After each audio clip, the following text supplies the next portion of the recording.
Spectre 5 to Ghost. Going in now. Well, Sabine, now she's one I know the fans will be excited about as soon as I say this, but she's Mandalorian. She is spunky, she's feisty, she's got a little bit of attitude. And with that comes a great understanding of weapons and arms, and she's definitely one that's turned against the Empire, and that's going to be to the Rebels' benefit. Thanks Dave and Tia for introducing Sabine. Sabine here is an Amazon exclusive, but we got the special edition stickered version.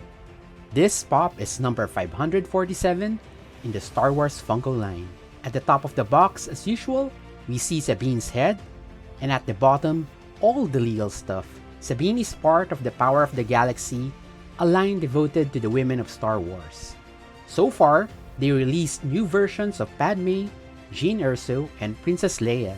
But before we unbox, like you must, subscribe you must, ring the bell you must.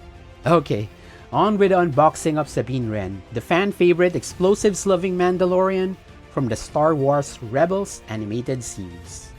Like all Star Wars pops, Sabine has a cardboard insert, but the design is boring. A pink gradient background. How I wish that they used one of her graffiti art. What do you think you're doing? What does it look like? Art.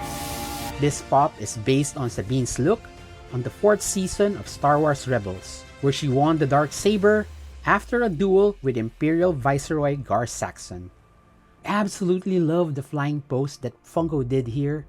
So dynamic. Perhaps my biggest fear is that it may topple over time because of the weight of her bubblehead, especially if you display her pops outside the box. I should know because our old Sabine with helmet is already on a leaning position. Funko did a fantastic job on her intricately painted helmet, which is good because Sabine also happens to be an artist who loves painting and drawing stuff, especially on her gears. The sculpted details on her outfit is very nice.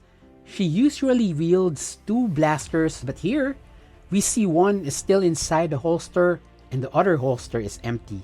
A very nice touch.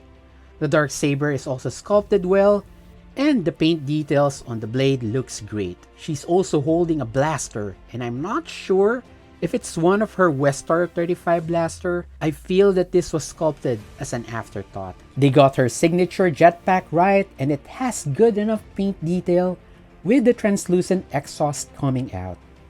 The material they used is strong enough to support her floating pose. On her left shoulder pad is a decal of a convor, an owl-like bird in the Star Wars universe. And on the right is a decal of the number 5 written in Oberish that denotes her call sign, Spectre 5. There.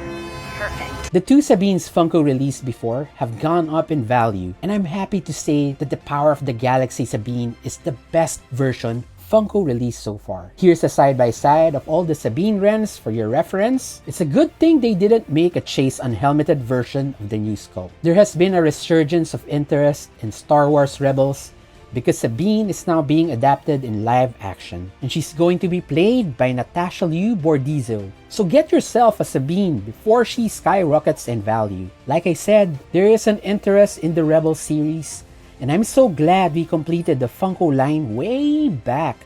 I stopped giving number ratings a long time ago, but I highly recommend picking up this pop, especially if you're a Star Wars collector. This gorgeous on hand, and my videos don't give justice to the detail, intricacies, and attention they put on this pop. Anyways, thanks for watching. See you guys on the next video.